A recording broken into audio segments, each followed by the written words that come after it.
Dear friends, when I see you, I remember my own youthfulness. And I regret that I am not so young. I am over 40 now. Wallah. Believe or not, it's up to you. My subject that I choose for this evening, to me, very important for the youth, because I am working with youth more than 50 years, really. Although I am over 40, I said over 40. How much over, it's up to you. But 50 years I did work with the youth, of course with the Baha'i youth all the time. Because it was my field, because I loved teenagers and children, of course, and then the youth. And Persian Baha'i youth, they are witness that I always working with them. I had classes with them. I learned many things from them, really. I learned many things from them. From their behavior, from their thoughts, from their many things I learned. Now, before going to my topic, my subject for this evening I chosen by myself, very psychological and very scientific, and this is free will that we have from the Baha'i point of view. But before going to that, I will tell you a short story about my coming to Canada in 1953. It was my first visit to the West. I came from the United States, from America, after dedication of the temple, straight up to Canada. Canada was unknown for me in those days. They took me, I would not mention the city, one town I should say, to the 19-day feast. It was so spiritual meeting that I never thought that in the West I can see this kind of spirituality. Because I came directly from Iran and a short stay in the United States, and I was not familiar with the Western Baha'is in those days. And when I saw this meeting so spiritual, that I said to myself, I recalled the Guardian's words that he said the Western Baha'is, even spiritually, they are equal to Eastern Baha'is, not only in material ways. Well, anyhow, they had beautiful 19-day feast. Not many Baha'is in that meeting, because it was a small town. After official program was finished,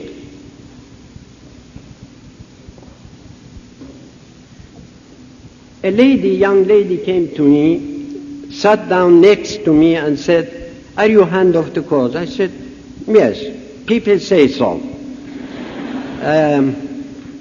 Because it was 1953, and you know I was appointed hand of the cause in 1951, December 1951, at the end 1951. I said yes. He said, "All right, please go to my husband.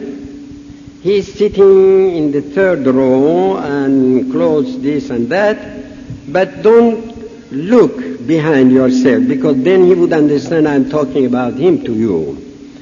And advise him to sleep more than he does now." I said, "Why?" He said, "Well, there is a reason." Oh. I said, "All right." I went to this man, I said, "Allah Akbar." He said, "Allah Akbar." I said, "How are you?" He said, "Quite well." I said, "How is your sleep?" He said, "My wife said something to you?" I said, "Well, your wife or some, I'm asking just how many hours you sleep." He said, "It's a very strange question." And being Persian, although I was educated in Russia, of course, for a long time, 16 years, but still I was not familiar with the Western atmosphere and spirit. He said, "It's a very strange question." I said, "Why?" "I'm asking." He said, "It's my private life." I said, "Private life, you are right. It's your private life. Still, I wait for answer. He said 4 hours. 4 hours. I said, why 4 hours? He said, because the beloved guardian resting 4 hours only. I follow him. I said, who told you? I didn't know that. Really, I didn't know. I said, who told you that? He said, pilgrims. Pilgrims. And besides that I follow the guardian, I don't have time because I am secretary of local assembly, I am working in my office, I am new Baha'i, so many books that I have to read, writings, because I am new Baha'i. Without reading the writings, you cannot be a good Baha'i, a deep Baha'i without reading the writings. I don't have time to sleep more than 4 hours. I said, you try a little bit more. He looked at me and said, what kind of hand of the cause you are? I said, well, I'm newly appointed and I don't know what kind of hand. Wallah. I said,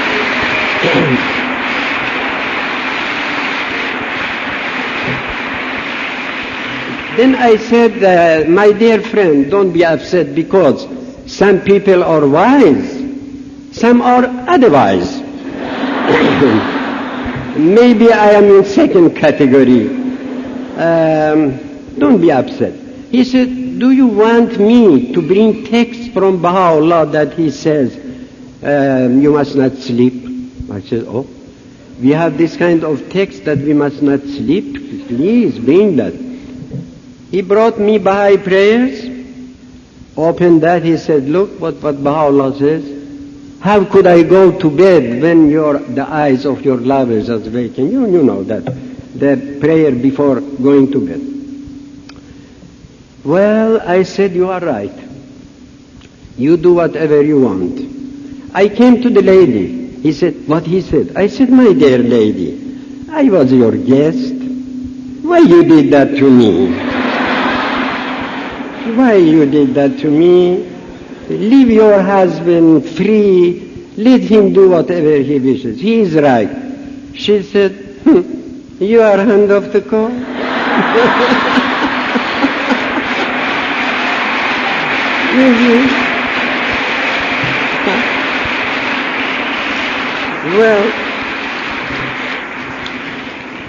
Well, I had my prize from both sides. He said, what kind of undercover? And he said, undercover. But he said better, because he said, what kind of hand? I said, I don't know. But she said, hand of the cock. Well, anyhow, I said something to her that I'm not going to tell you, because it's very secret. Between a gentleman and a lady. All right, now we go to my topic.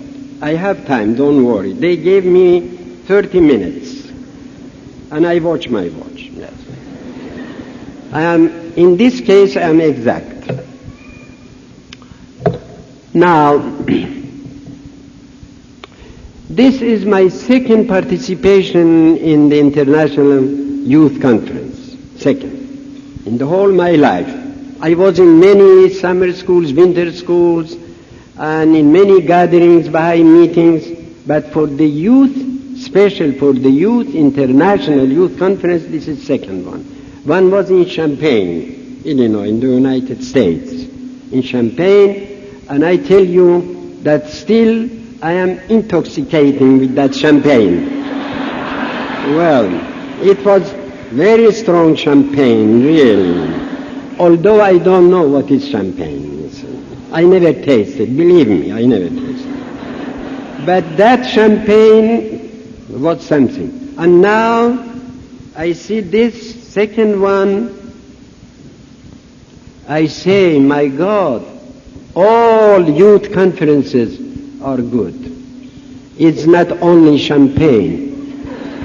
because really I see you, although from far, but I can feel your love to the faith and your shining faces. Believe me, I can see that.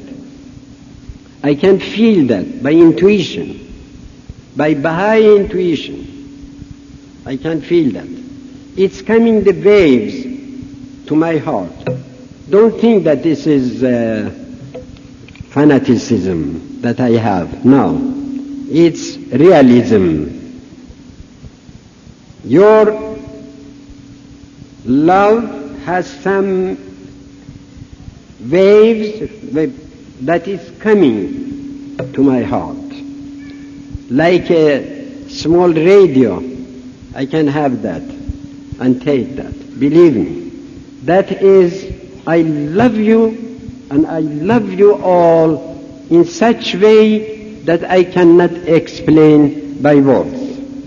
You can feel that. Now, the most important, this is my subject, and I beg you to be very careful listener till the end. I am not Cicerone. I am not a good orator, a good speaker like Cicerone was in old Greece. But I did my best. I tried to explain my subject to you, and this is to me the most important subject for the Baha'i youth.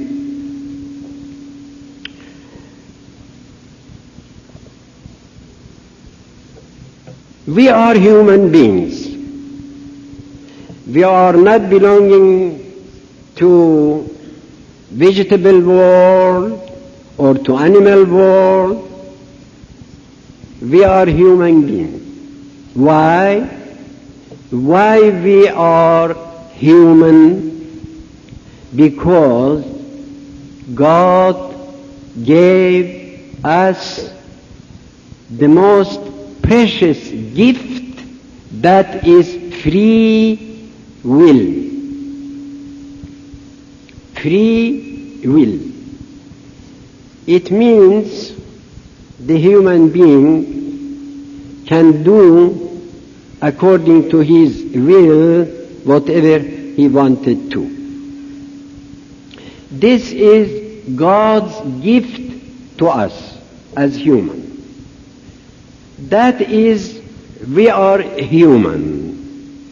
We are not belonging to animal world.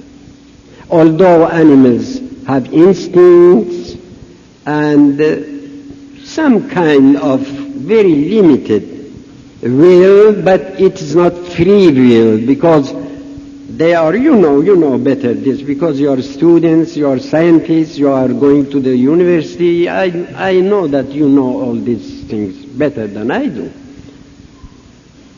Their will is very limited by their instincts, but we have free will. By free will, it means that a man, by man I mean human, not woman and man. A man can do whatever he wants to. That is free will. This is the gift of God, but in the same time, this free will is the source of all problems in humankind.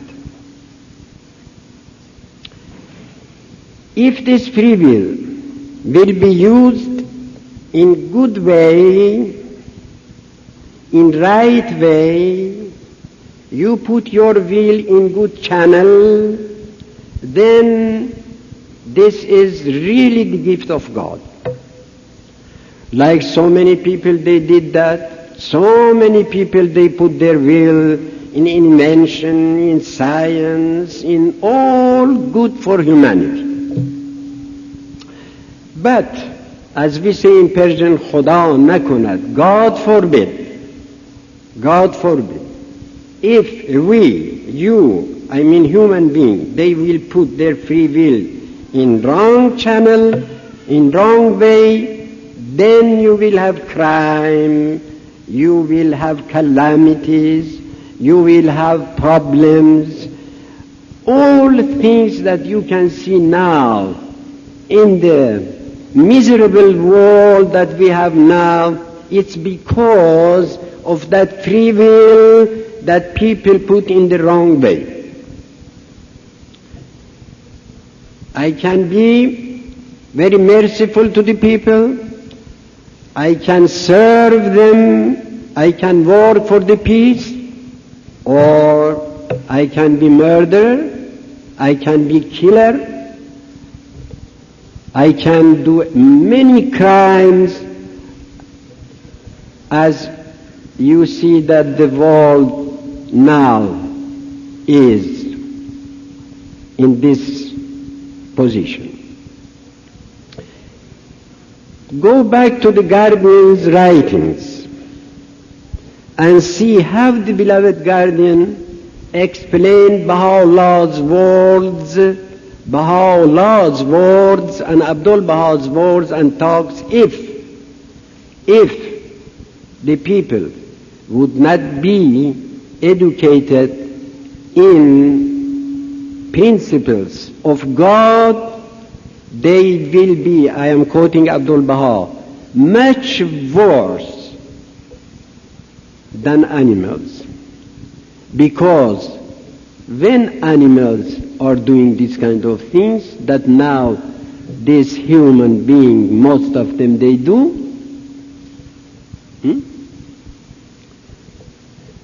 nothing.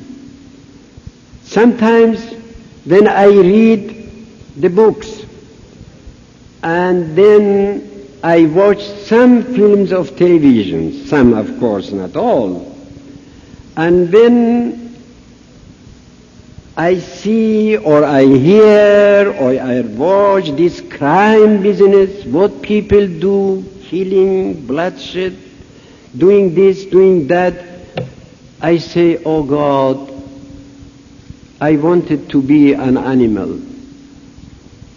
I wanted to be a cat, a dog, whatever you wish, because they never do these kind of things.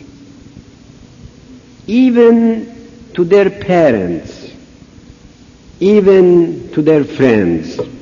My God, how many crimes in our world, and especially, sorry to say, I am so sorry to say, from young people. From young people. Why? Because they have free will. They can have knife in their hands, their will can do that and kill somebody. They have hand and they have free will to take one bottle of alcohol and drink. And I collected many statistics that I cannot really open to you because it is not worthy for the Baha'i gathering to bring this kind of things up. In one country, this is not my way to name, 1.5 million, according to official statistics, they have alcoholic people, sick, that they wanted always to have this alcohol, otherwise they cannot live. And the government should keep them. You, me, others should work and pay taxes and spend for those people, for alcoholics. And this is good. And then drugs, and this hashish, and this and that. Read the Guardian's writings. Read the Guardian's writings, how he is portraying, how beautifully he is portraying for you, picturing for you the situation in our world. You know better, because you are association with your friends. You know what is going on in the world. This is the source of free will, business with alcohol, with this, with that, with drugs, with such, because they do not have free will. They do not have free will. You have free will, for instance, to break the law. There is written 90 miles, for instance, the limit for speed limit. You have free will, you can go 200 miles, for instance. Then you will do crime. How to prevent people? I am not talking about other people because that is not my business. I am talking to the Baha'i youth, to my dear friends, to the people who are so close to my heart. If we, I say we to put myself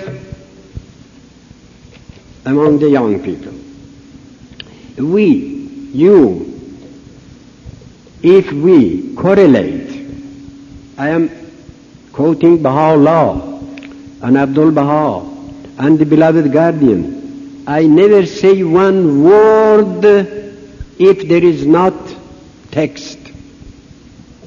Because I know that Abdul Baha said, whoever is coming to you, whoever, and telling you something, you ask proof from the text. If he doesn't have, then don't believe. Don't believe. Even he says don't listen to that. And don't argue with him, of course, but don't listen to that. Baha'u'llah says, please go back to the gleanings. Even I know the number 160. The number 160, paragraph 160. The gleanings. Gleanings from the writings of Baha'u'llah. Who did that for us? The beloved guardian. He did that to us to read that, not to decorate our library for that book or other books. He translated this book, Gleanings from the writings of Baha'u'llah. There is this what I tell you now in the Gleanings and the Kitab Aqdas, and I show you the text, paragraph 160, please open the Gleanings and read. If we, Baha'is, you especially, I say you because the young people, they have more strong will, and it's good. It's a gift of God, given to you. Strong will. God bless you. Have that strong will. Strong will to pioneer. Strong will to go to far places. Strong will to go to isolated places. Strong will to have these sufferings, these persecutions. Strong will to go to martyrdom. That's good. That's God given to you, the best gift. But you should, I should, you should too, to correlate your will with the will of God. That's Baha'u'llah's words. Read the Gleanings. What does mean? Whatever you want to do, first you think, is it in accord with the teachings, with the writings? Did Baha'u'llah say that to do or not? Did Baha'u'llah say don't or do? In other words, this is our liberty, Baha'u'llah says, our freedom, that we should correlate, we should bring in parallel our free will with the will of God. Then Baha'u'llah says, how do you know what is will of God? I have quotations here, I can tell you how you should understand what is will of God. He said, read the writings. Read the writings. اقرأوا الألواء لتعرفوا ما هو المقصود. Immerse, he says, yourselves in the ocean of the writings to see what is God's will. Then you correlate your will with the will of God. If your strong will say, do this, and Baha'u'llah said, don't, I never would do that. I never wanted to put myself, this is my rough translation in his words, in the hand of my enemies. I never wanted to suffer. I never wanted to sacrifice whatever I had. I also wanted to live like others in luxury and good things that he had. But why I did that? Because God commanded me to do. My will is nothing, is zero, when God's will is there. You can find in the hidden words so many, you can find in the gleanings, you can find in all writings of Baha'u'llah. In one of tablets, Baha'u'llah says, I wanted to give money, to give whatever I have, even to my killer, to qatilaman, to my killer. But because it is not according to the will of God, I won't. He says, I sacrifice my life because God said do that. Two more words. I heard from Afnans. I never saw in the book. I heard from Afnans that once the mother of the beloved Bab, you know, that the mother of the Bab was not believer when he declared himself, then Baha'u'llah taught her in the faith when she was in Najaf and Karbala. You know that from the history. He used to say, my dearest, you are the only son, the only child that I have, and I love you so much. Why you say you are promised one, that they will kill you? And the answer of the Bab said, my mother, my dear mother, because God told me to do that. God told me that, not me. Then the mother said, but I know these people, they will kill you. He said, I know that before. I know that the end of my life is martyrdom, but what shall I do? God said, announce. God said, do that. You see, manifestation of God also correlating His will with the will of God. When Baha'u'llah was in Sulaimaniyah, you know from Nabi's narrative, he said, I didn't want to come back to Baghdad. Never I thought so. But God commanded me to do, and there is nothing just to obey the will of God. Now, because my dear colleagues also, they wanted to talk to you, I had my 30 minutes, maybe a little less, doesn't matter. But I tell you again, my dearest, whatever you do, you should do according to the will of God.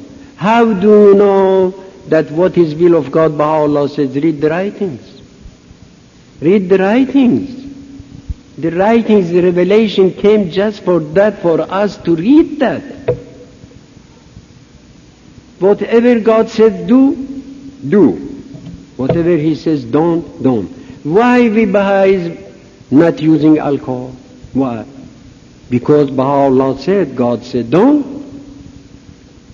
And I tell you, in all religions was like that. It's a quite different matter. Why we are not gambling? Because will of God is not to do. Why we are fasting? Because Baha'u'llah, in other words, God said do that. Why we have obligatory prayer every day? One friend asked me by letter, I don't know who is, but he said, what is different between prayer and writings? There is a great difference between. When you pray, all right, this is by prayers. anytime you wish to pray. But writings, to read writings, it means to read Baha'u'llah's tablets, Ishraqat, Tajalliyat, I don't know how in Russian, in English, Tarazat, Tajalliyat, Kitab, and so many writings were revealed by Baha'u'llah. We should read those and understand. Baha'u'llah said, read the writings to know what God wanted you to do. In the presence of the guardian, permit me just 2 minutes. I use all my minutes. In the presence of the beloved guardian, he asked us, Persian friends walking with him in the garden, he said, tell me, friends in Iran, they pray more or they read more the writings? One pilgrim had a sense of humor. He said, beloved guardian, we pray more than reading the writings. He said, why? He said, well, when we are praying, we are commanding God what to do. Protect me, save me, do this for me, do that for me, save my children, please, I am going to give examination, help me.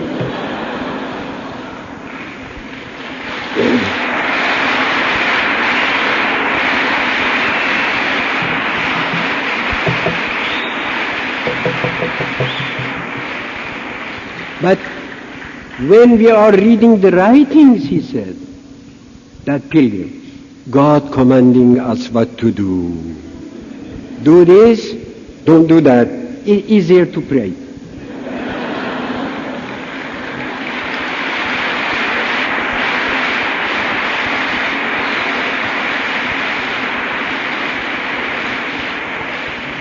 And the beloved guardian said, smiled. Whoever saw the guardian knows what I am telling about, because really, it was heaven.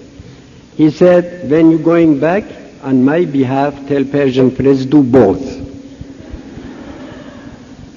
Then he said, balance these two. Pray and read the writings. Allah.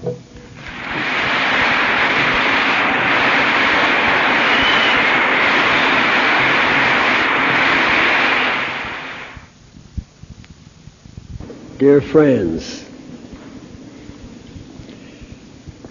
it is always a joy for Baha'is in Canada to have Dr. Ali Akbar Furutan come to visit us.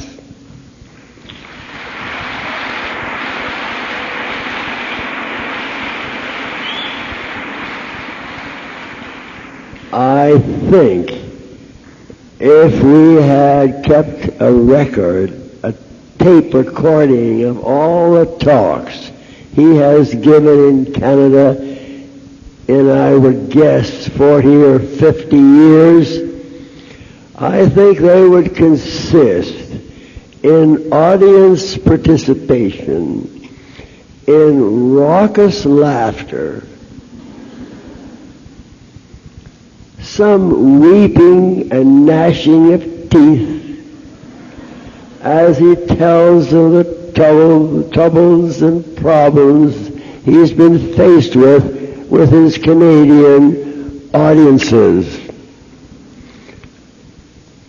But I would like to tell you another story about Dr. Furutan that you won't often hear. In fact, I've never heard anybody tell it excepting myself. And I can always count on having a lot of fun in my meetings when Dr. Furutan is here. But this is quite a different kind of a situation.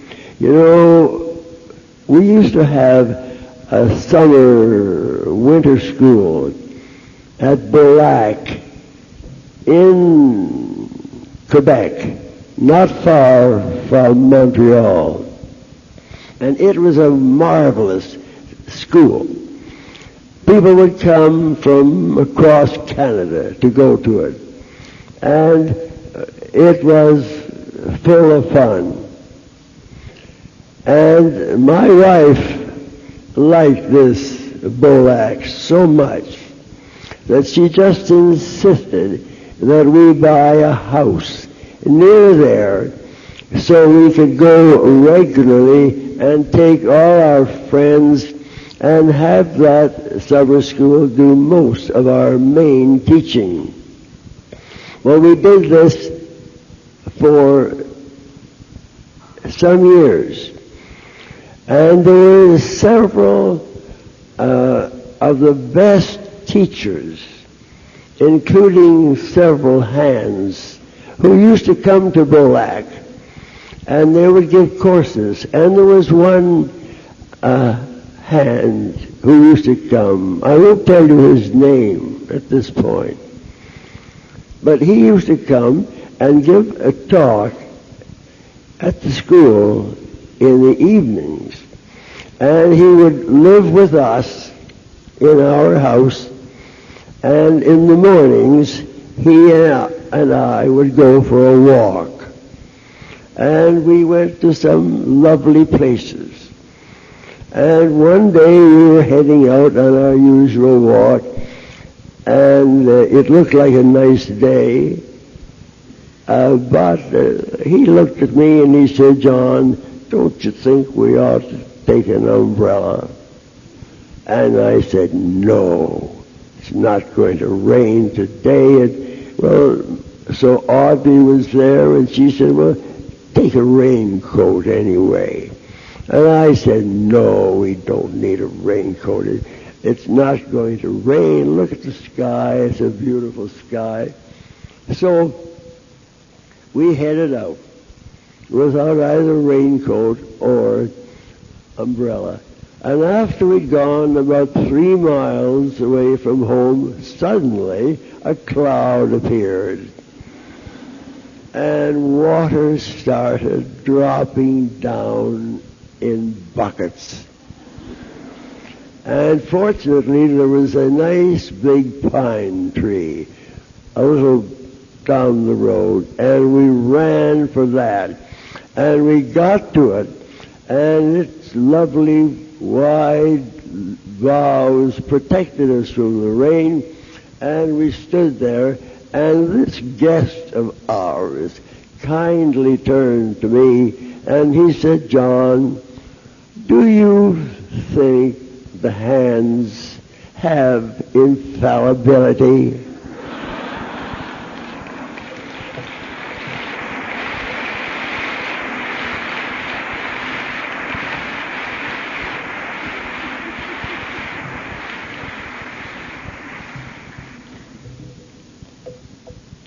So he has never ceased to rub this in to me. And I wonder how many of you know what infallibility is. If I get to the end of my talk, I will take a look at my watch, 2 or 3 looks at it. And if there's still time left, I might tell you something about infallibility. At this time, I want to tell you about some other things. You know, I would love to have time to talk about our beloved Shoghi Effendi. Those of us who served under him for some years, we had the joy of being guided by him and being directed in all things we did. And we had a great love for him. And we used to say a prayer every day. Some of us said it more often than once a day. And I'm going to read it to you. And those of you who are old-timers, like Dr. Furutan, who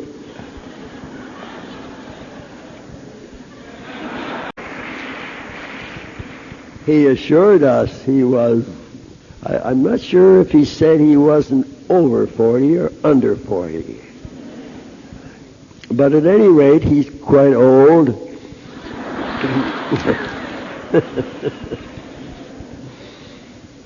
And I want to read this prayer. It's a beautiful prayer, and those of us who have been Baha'is for many years and who used to say this prayer at least every day and often at noon, we hear this and we think of it, and we come together and we say it again and again and again. And I'm going to read it to you now because it brings back the feeling of Shoghi Effendi to those of us who are old-timers, and those of you who aren't quite old enough to be called old-timers. I hope you'll enjoy just this. We cherish the hope that thou, the beloved, will bestow upon Shoghi Effendi all the strength and vigor that will enable him to pursue over a long and unbroken period of strenuous labor the supreme task of achieving, in collaboration with the friends of every land, the speedy triumph of the cause of Baha'u'llah.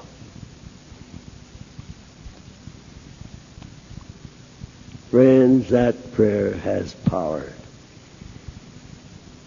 and it does your heart good. And when you could see how Shoghi Effendi was guiding the affairs and directing us, he used to give us plans. I remember when Audrey and I first became Baha'is, we just got under the wire when Shoghi Effendi gave us the first 7-year plan. And at that time, as Lloyd Gardner told us this morning, there were only 2 local assemblies in Canada, Montreal and Vancouver. There weren't even any Baha'is in most of the other provinces. And then Shoghi Effendi came along with the 7-year plan. And he told us what to do and how to do it. And it seemed impossible for us. We had to have an assembly in every province in Canada. And that was a very big undertaking. And so we started out. And we prayed and we taught and we traveled all up and down across the country. And finally we did get that plan completed. And there are many incidents as to how he guided us and how he would write us and wire us and encourage us and beat us on our way. And I wanted to tell you about Greenland. In this first 7-year plan, we had to have an assembly in every province in Canada. Now you know, I'm sure you all know, even those of you who haven't been in the faith very long, that it takes a long time to bring in an assembly in a brand new place, miles away from nowhere. And one thing we had to do, we had to have an assembly in every province, but we also had to build a nucleus of the faith in Greenland. When we looked into that, this was a little later. This was in the year 1948, at the beginning of the 7-year plan. And we learned that there was no way of getting into Greenland, and if you were in Greenland, there was no way of getting out. The walls were high. Denmark was owned by the Danish people, and they didn't want people going in or going out. And there was nothing we could do. So this went by for a year or two, and one time we had a cable from the Guardian congratulating us on the fine work we had done in completing goals right across Canada. But he said, you seem to have done nothing whatever in Greenland. And so we on the National Assembly thought about Greenland. What could we do? There was no way we could get in. There was no way anybody in there could get out. And so we would pray a prayer or two and sit there and cross our fingers and go on to the next subject. And then a little while later we get another message from Shoghi Effendi suggesting we do something about that. So we decided we'd better do it right away. And it happened that a year before that, he had given the American Baha'is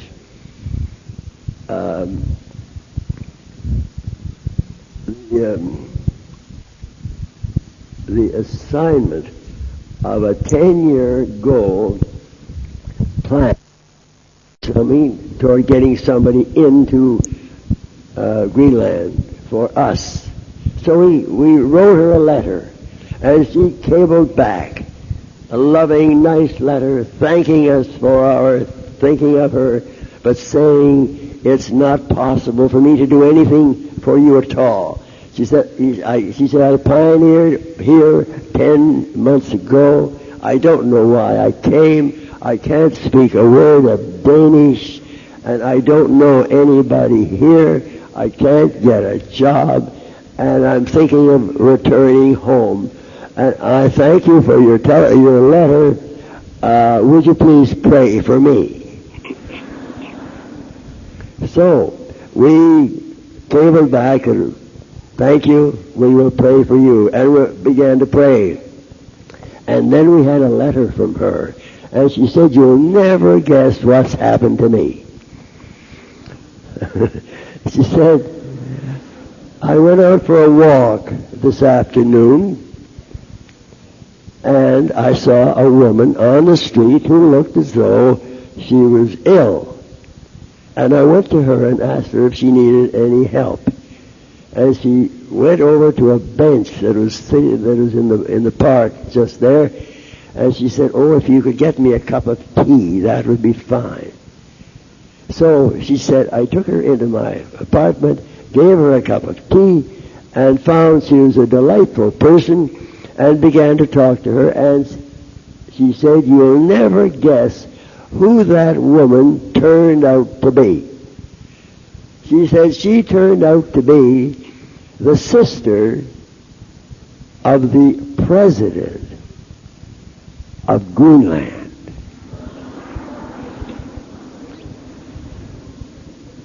And we thought, well, we know that God does assist all those who arise to serve Him. And this looks as though the Guardian has directed some assistance to go to Greenland. And this woman's name was Elsa Fimbo Janssen.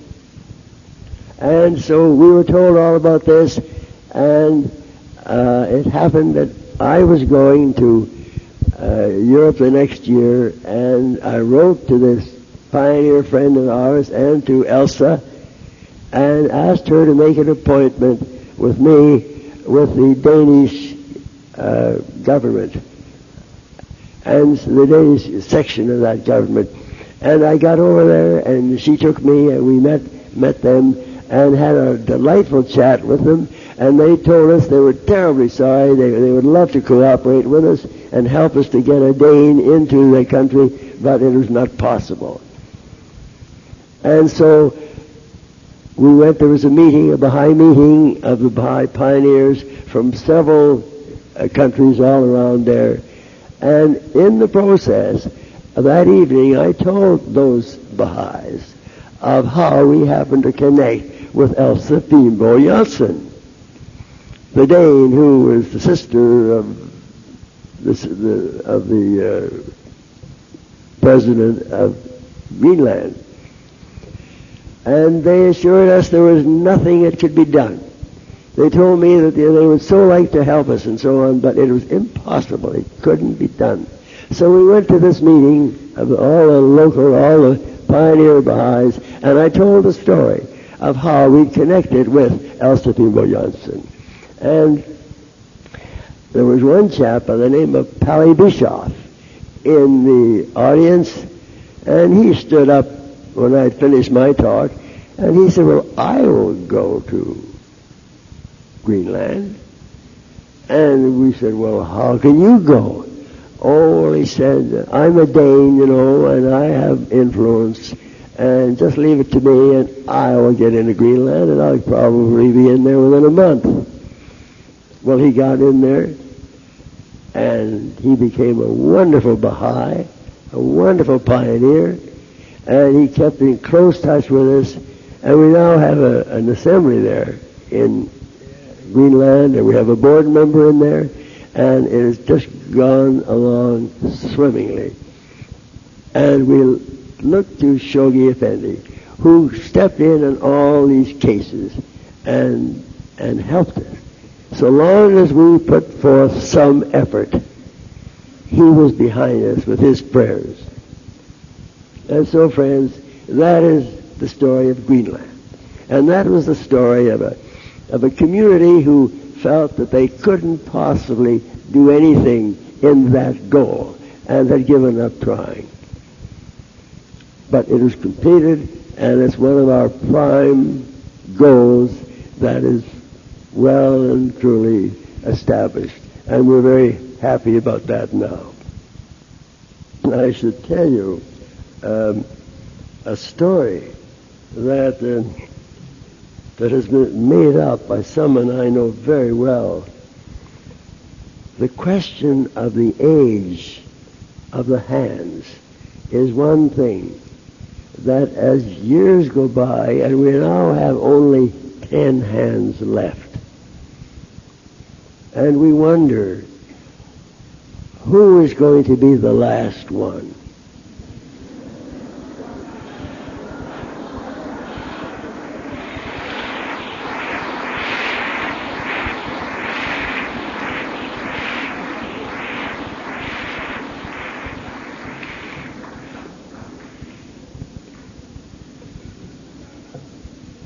For a number of years, we would look, or some of us would look all up and down these 26 hands.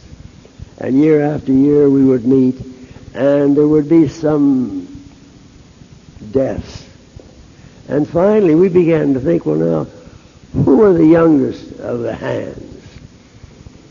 And as we looked over the crowd, we saw that Enoch Olinga was one of the two youngest at one time. And then we began to think, well, what would it be like to be the last hand?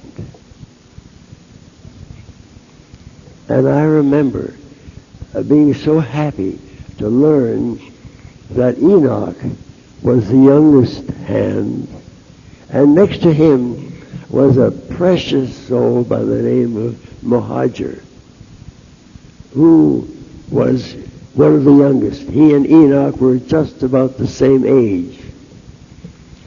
And so we wondered who that would be. And then other hands began to die off, and there are only 10 left.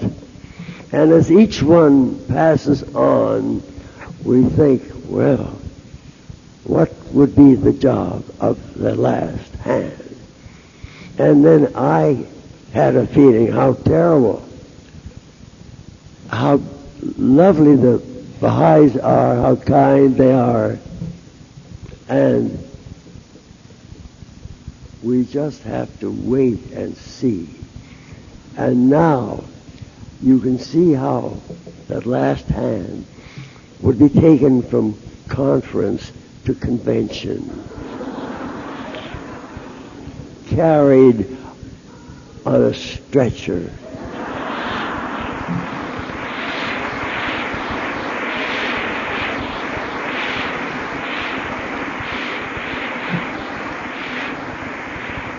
with a wheelchair. And he'd be taken and put on the platform. And everybody would stand. And then this poor hand would,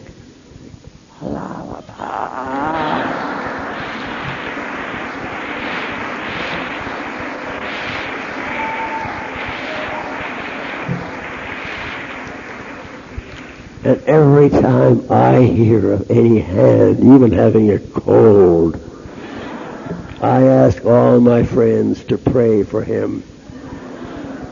Because I now realize how one can suddenly lose all one's powers and not be able even to finish the best talk he had ever planned.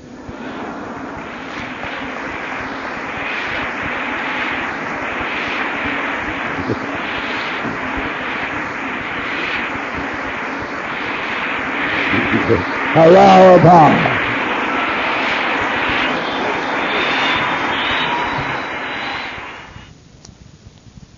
We will ask Dr. Furutan to come back another time, and in the meantime, you have a real treat in store for you from our next hand, Dr. Varqá.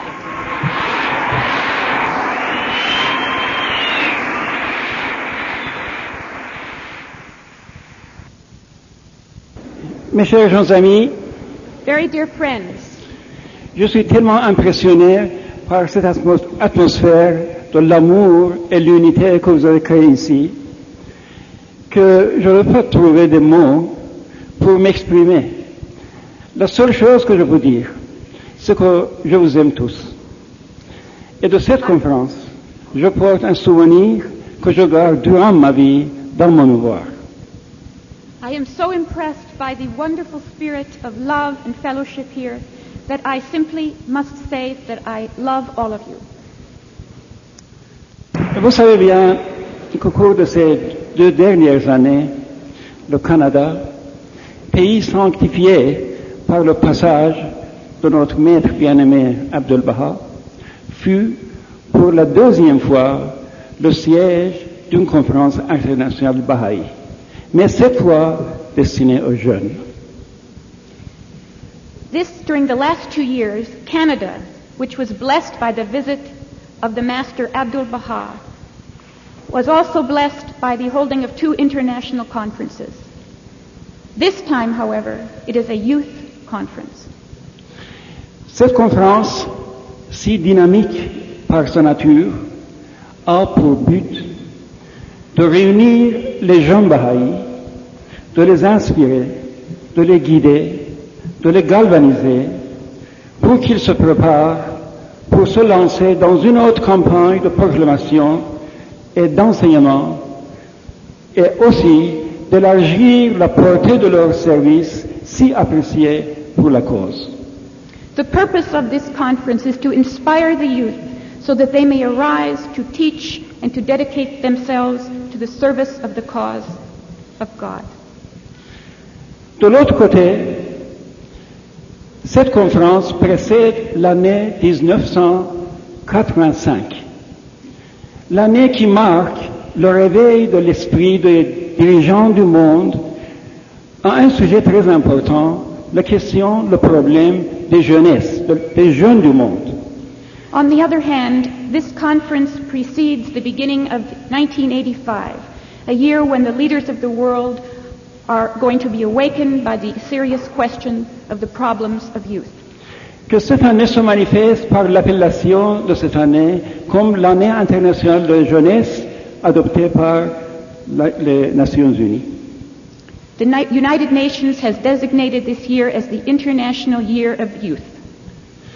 Nous souhaitons la bienvenue pour ces 2 occasions qui nous offrent un plan d'action d'une vaste portée et nous offrent une occasion pour les années à venir. This is a wonderful occasion open to us for the years to come. Parmi des multitudes de problèmes qui compliquent la vie de notre société, le problème attire l'attention de non seulement les psychologues, les pédagogues, les sociologues, mais aussi les gouvernements et les États. The problems of youth are getting a great deal of attention today, not only from sociologists, psychologists, educators, but also from the governments of the world. D'après les estimations des experts et des démographes des Nations Unies, en 1975, l'effectif des jeunes du monde était d'ordre de 708 millions d'hommes. In 1975, the youth of the world numbered 738 million. Et on estime qu'à la fin du siècle, c'est-à-dire dans 16 ans, cet effectif atteindra 1 milliard 180 millions. By the end of this century, it is estimated that this figure will rise to 1 billion 180 million. 180 million. No. It is not a good news, it is a bad news. Because the problems are very, very great. Mais le taux de croissance est inégalement réparti entre les pays du monde. But the rate of growth is unequally divided among the countries of the world. Pour les pays industrialisés, dans lesquels la jeunesse a à sa portée tout ce qui répond à leurs besoins, c'est-à-dire la santé, l'éducation et toute autre chose. In the industrialized countries, the youth have everything available to them. Le taux de croissance, c'est seulement 5%. The rate of growth is only 5%. Tandis que pour les pays du tiers-monde, However, in the underdeveloped countries of the world, comme l'Afrique, l'Asie de mousson, l'Amérique centrale et l'Amérique du Sud, ce taux atteindra 80%. but in the underdeveloped countries of the world, this rate of growth will reach 80%. Dans les pays où les jeunes ne peuvent pas répondre à leurs besoins immédiats.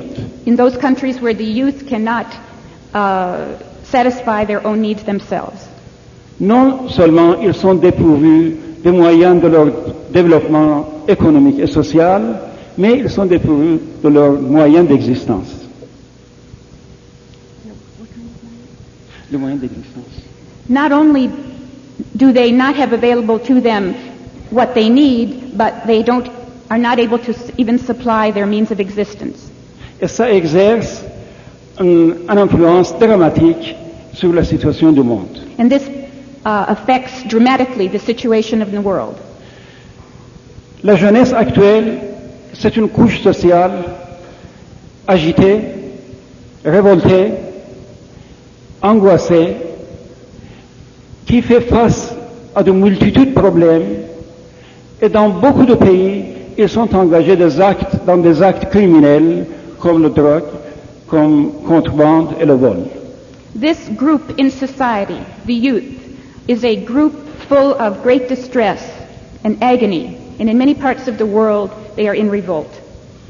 C'est pourquoi l'année internationale de jeunesse peut être considérée comme un véhicule pour les jeunes baha'i, pour la jeunesse baha'i. This is why the International Year of the Youth can be so important for the young Baha'is. Pour démontrer leur participation active dans une campagne qui a pour but le développement, la participation et la paix. Because they can show their great desire to contribute to development and peace. Tout récemment, la Maison de justice, étant consciente de la situation actuelle de l'Europe, a écrit une lettre à toutes les assemblées nationales. Recently, the Universal House of Justice, conscious of the difficulties in Europe, has written a letter to all the national assemblies of the world. L'original de cette lettre était adressé à une des assemblées nationales de l'Europe. The original of this letter was addressed to one of the national spiritual assemblies of Europe. Mais c'était valable pour toutes les assemblées But nationales. it was valid for all national assemblies. L'essence de cette lettre est de spiritualiser les individus. The import of the letter was to spiritualize individuals. Elle a conseillé de prendre les mesures nécessaires d'une auto-spiritualisation. It counseled the friends to take the necessary steps to spiritualize themselves, Que chaque personne soit illuminée par les paroles divines. that each Divine. person may be illumined by the Word of God. L'essence de cette lettre s'est tirée par les écrits de Baha'u'llah et d'Abdul Baha. The meaning of this century is described by the writings of Abdul Baha and Baha'u'llah. Et ça comprend 6 points. 6 points. Premièrement, c'est de lire chaque soir, chaque matin, les textes sacrés. To read the writings each morning and evening. Parce qu'il y a un pouvoir inimaginable dans les paroles divines. Because there is an unimaginable power in the Word of God. Derrière chaque mot, il y a un pouvoir. Behind each word there is a power. Derrière chaque mot, il y a une vibration qui pénètre dans le cœur. There is a vibration behind each word which penetrates the heart. Ce sont des substances nutritives pour notre âme. It is the nutrients that our soul needs. Et nous devons profiter de cette nourriture pour fortifier notre âme. And we must take of this food in order to strengthen our souls. Lorsque notre âme sera suffisamment nourrie, nous pourrons illuminer When our souls are sufficiently nourished, we will be able to illumine the others et réussir à changer les cœurs. and to succeed in changing the hearts. Deuxième, ce sont les prières obligatoires Secondly, the obligatory prayers. pour avoir une communication directe avec Baha'u'llah. In order to have a direct communication with Baha'u'llah. Lui demander sa bénédiction, sa confirmation. To ask him for his benediction and his confirmations. Autant que notre cœur sera pur, il absorbe les rayons divins. As our hearts are pure, they are able to absorb the divine light. Ne croyez pas que cette communication, c'est difficile à établir. Do not believe that this communication is difficult to establish. Si nous concentrons notre idée vers Baha'u'llah, nous arrivons. If we concentrate our minds towards Baha'u'llah, we will succeed. Je crois que j'ai reçu une note que le temps est fini, mais je vais vous demander quelques minutes seulement pour vous raconter une histoire qui était passée au temps d'Abdul Baha. I have received a note that I must end my talk, but I want to take a few minutes to tell one short story.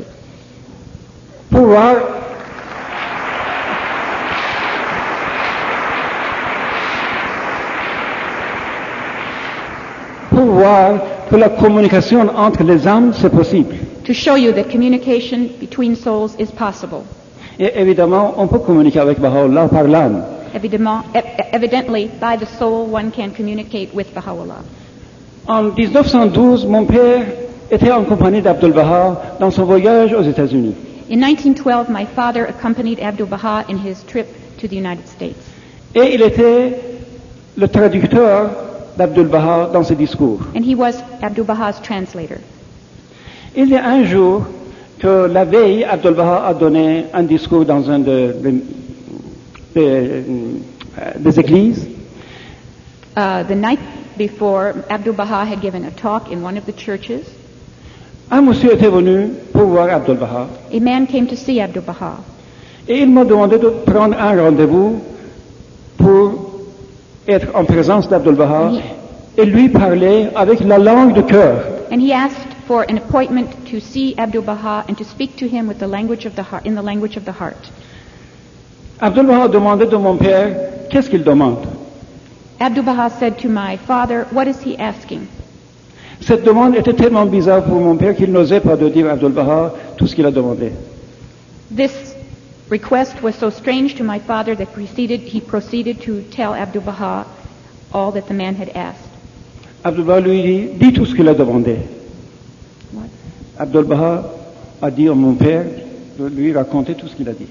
Abdul Baha said to my father to tell him all that the man said. Et mon père lui a raconté que cet homme demande d'être en votre présence et de vous communiquer avec l'esprit, avec la langue du cœur. And my father answered Abdu'l-Baha in saying that this man desires to be in your presence and to communicate by the language of the heart. Abdu'l-Baha accepta et dit à mon père de donne-lui un rendez-vous.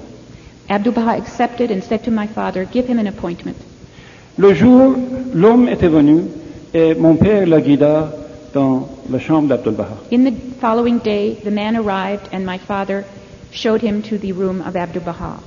Il dit, moi aussi, je voudrais être présent pour voir qu'est-ce qui se passe, mais Abdu'l-Baha, avec un sourire, m'a dit, sous la protection de Dieu. My father wanted to be present and asked Abdu'l-Baha if it was possible, and Abdu'l-Baha said, Sous la protection de Dieu. under the protection of God. Cette expression sous la protection de Dieu, c'est la traduction d'une phrase que pour congédier une personne, on dit fi amanallah, c'est-à-dire sous la protection de Dieu va. This expression, under the protection of God, means that you may leave. Donc mon père a sorti de la chambre Therefore, my father left the room, et dit, moi je voudrais savoir qu'est-ce qui se passe. but he wanted to know what happened. Après quelque temps, l'homme a sorti et il essuyait son visage parce qu'il ruisselait de larmes. After a while, the man left the room with a great smile on his face and tears running down from his eyes. Mon père lui a demandé qu'est-ce qui s'est passé. My father asked him what happened. L'homme a dit, écoute, hier soir, j'ai assisté à la conférence d'Abdu'l-Baha. The man said, yesterday evening I attended the talk of Abdu'l-Baha. Le traducteur, qui est très bien connu chez nous, il traduisait très bien. The translator, very well known, translated very well. Moi, je connais pas le langage d'Abdu'l-Baha, mais quand il parlait, mon âme comprenait. I did not understand the language Abdu'l-Baha spoke, but when he spoke, my heart understood. Mais quand l'homme traduisait, je sentais que les mots se baissaient et se baissaient. But when the translator translated the words of Abdu'l-Baha, I felt my heart getting lower and lower. Non, les mots, les phrases qu'il prononçait, c'est de ne pas être. Oh, excuse me. The sentences that he pronounced were getting lower and lower. C'est pour ça qu'aujourd'hui, je suis venu pour communiquer directement avec Abdu'l-Baha par l'âme. That is why now I said I wanted to come to communicate directly by the heart. Alors mon père dit, comment cette communication a été établie? My father asked, how was this communication established? Il a dit, Abdu'l-Baha m'a pris par les mains, il m'a regardé, il m'a souri, et je sens que mon cœur est plein et satisfait. And I said that Abdu'l-Baha took my hands, looked into my face, and smiled, and I felt again this communication of the heart. Et c'est tout ce que je désire. And that is all. Donc on peut communiquer avec Baha'u'llah par cette voie, Therefore, we can communicate with Baha'u'llah by this means, par les prières. by prayer. Et la guidance et la réponse de Baha'u'llah viennent par l'inspiration. And direction comes from Abdu'l-Baha by inspiration, from Baha'u'llah by inspiration.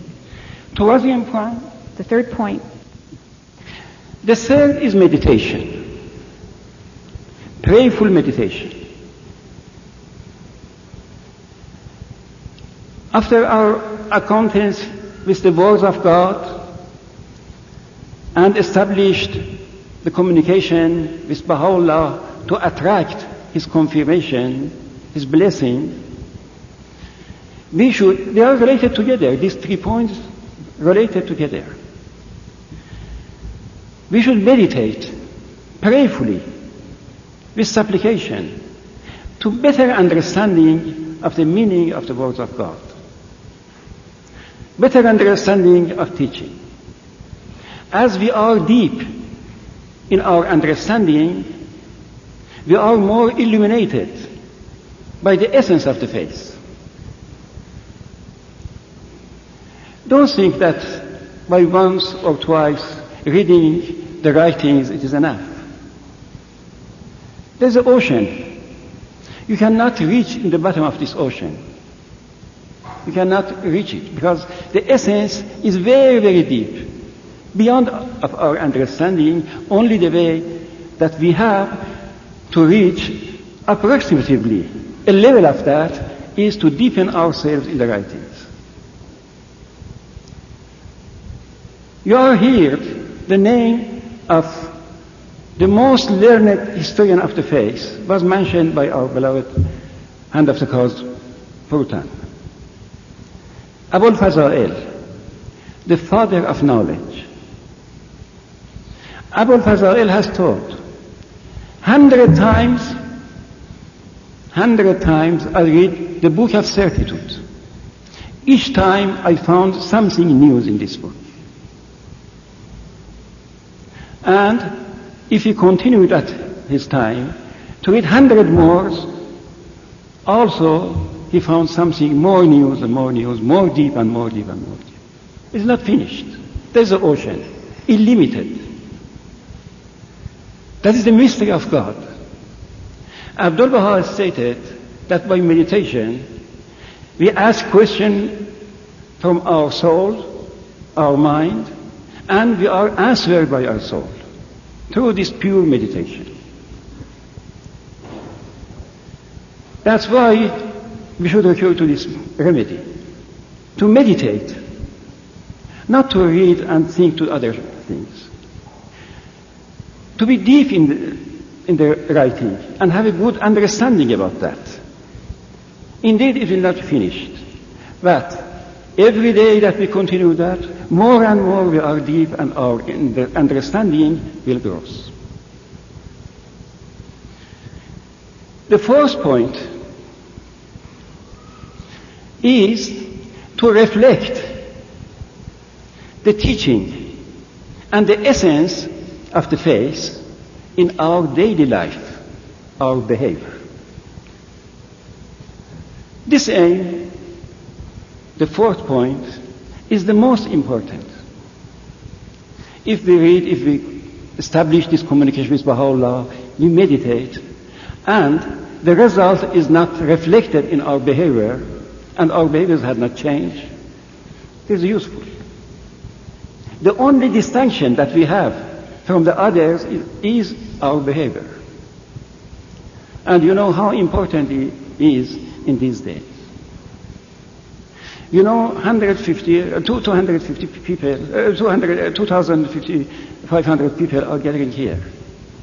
Your behavior attracts the others, and they extol your behavior. They are not like the others. There are some special people gathering here. That's the teaching. You taught by your behavior. This is the most important way of teaching, to reflect the teaching.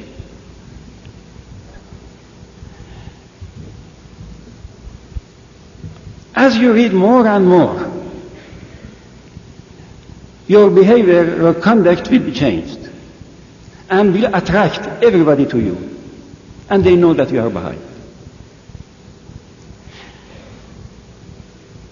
I don't know how you have the experience in that field, but in Iran, that they use for a long time, they are educated in Baha'i atmosphere, in Baha'i environment. Their conduct, their behavior is quite different with the others. When they come to a gathering, everybody knows that they are Baha'i, they are some special. I have an experience myself in this field.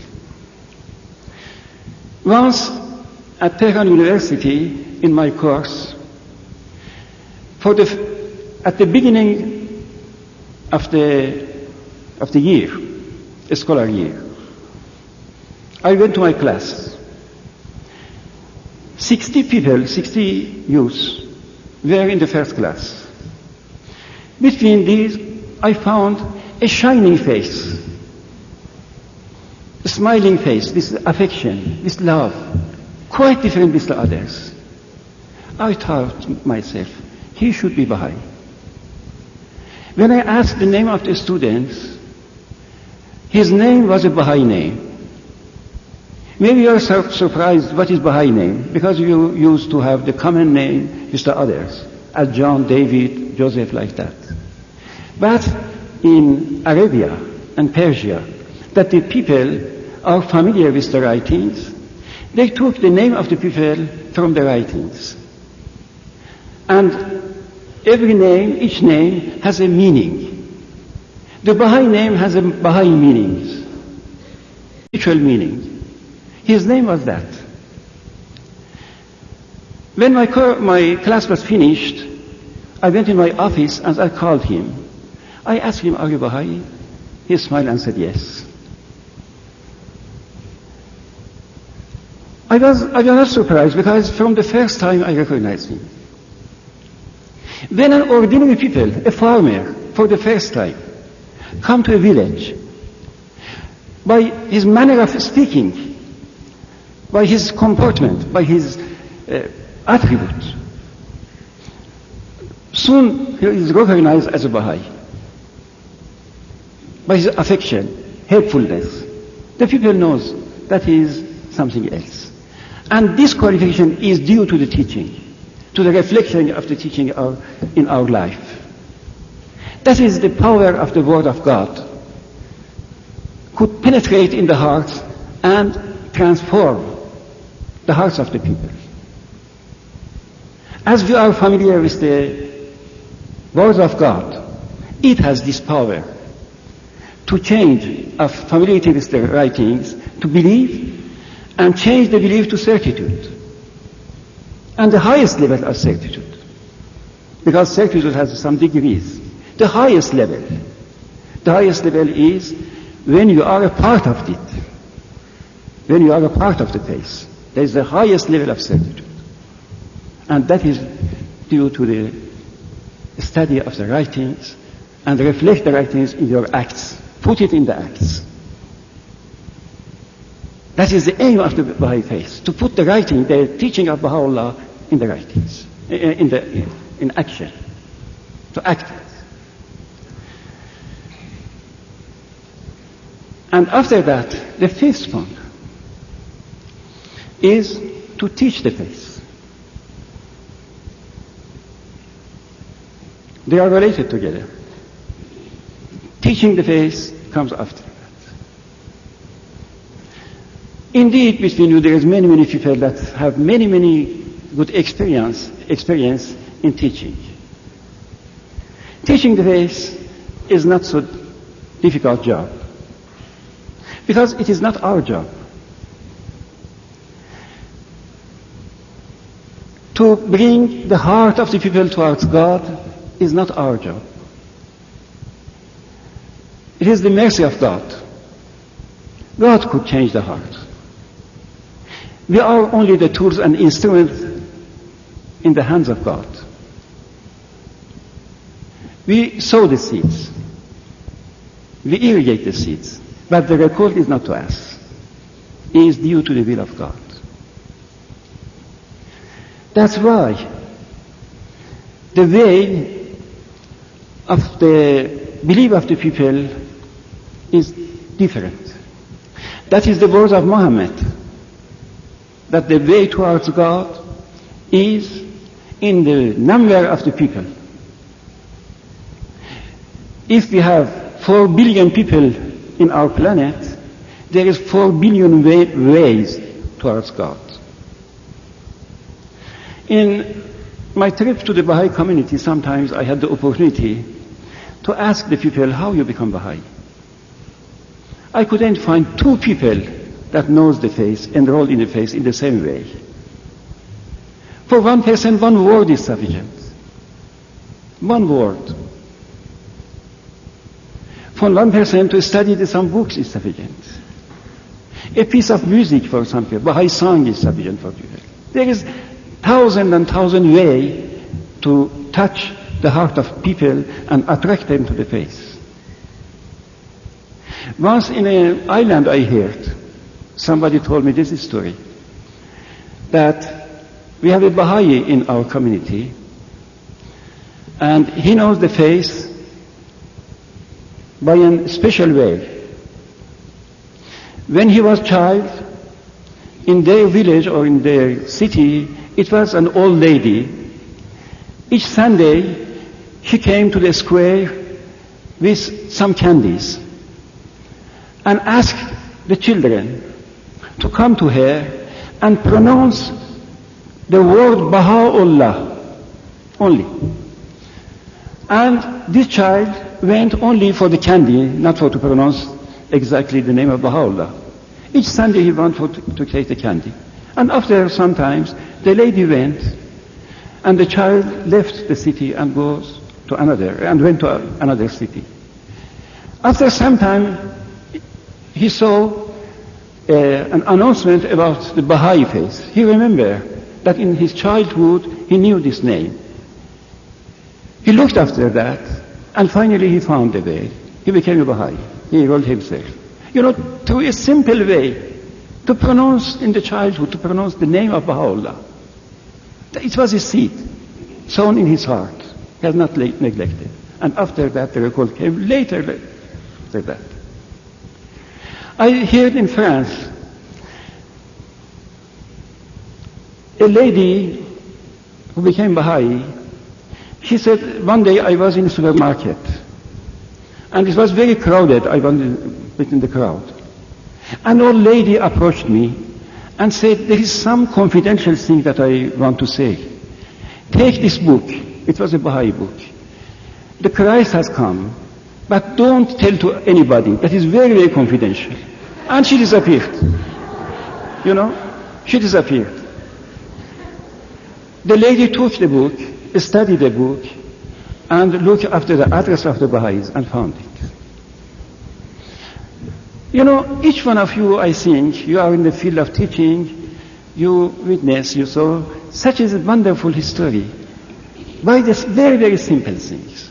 Don't think that you are obliged to study very, very deeply the faith to teach. These deepening in the faith is for your spiritual growth. But the teaching is not that. The teaching is to spread the seed that the world be familiar with the word, the name of Baha'u'llah. That is the essential. An ordinary people, an illiterate people could teach the faith. It depends on the illumination of the heart. The man that we mentioned his name, Abul Faza'il, the most erudite in the faith, the most knowledgeable man in the faith. He knew the faith to an illiterate man. His teacher was illiterate. And Abul Faza'il was a great mullah. And the difference between these two, such a difference. But he was taught by an illiterate man. I don't know that it was the same Abul Faza'il or another mullah, another high-ranking priest, that he was arguing with a simple, ordinary Baha'i. And in their discussion, he told the man, Baha'i, I am a learned man, and you are illiterate. How you can convince me to do your faith? You know what he replied? He said, yes, I am very inferior to you. I am illiterate. I am like a stone thrown in the desert. And you are like a jewel kept in a very nice box. But when the sun rises, that is the stone that receives the light of sun. But the jewel stays in the darkness. That is the argument and the raisonnement. What is raisonnement? I don't know. That is the proof of an illiterate Baha'i. That is the essential is the heart. Everything that comes out from the heart influences the heart of the people. That is the way of teaching. From the beginning, I disadvantaged until now. The teaching is in the top of all Baha'i activity. The letter of living in their time, they taught the faith. Abdul Baha make the travel, the trip, everywhere. In Europe, in America, in Canada, in Egypt, taught the faith. All the teachers travel around the world and taught the faith. Teaching the faith is the top of our activity. And everybody could do this, even the children. The children could do this. So you should keep in mind that all your effort should be converged to the teaching of the faith. And I am sure by this spirit that we got from this conference, the teaching work will go ahead very, very soon. And the sixth point is selfless service to humanity. In your job, in your faculty, everywhere that you are, you can serve heartily the people. That is the final point of our living, to serve the humanity, to unite the humanity. With this selflessness, without expecting any reward from that, from our service. And that is the sixth point that I think every Baha'i should bring in his consideration, study there, and put in the paper to see each day these 6 points and put into action. And that is the only shield that we have in this agitated world that we have now. You see, dear friends, now we approach the 2,000 years after Jesus Christ. At the beginning of his dispensation, few ordinary people raised for the promulgation of the faith of God. And now that is the result. They brought into being a civilization, a brilliant civilization of Christianity. And you know the history during these 2,000. And now, the soldier of Baha'u'llah, if the army of light rise with all your potentiality, with all your knowledge, you can find the world in very, very soon. Very, very soon. I hope that confirmation of Baha'u'llah be always with you, dear friends. Thank you very much for your patience.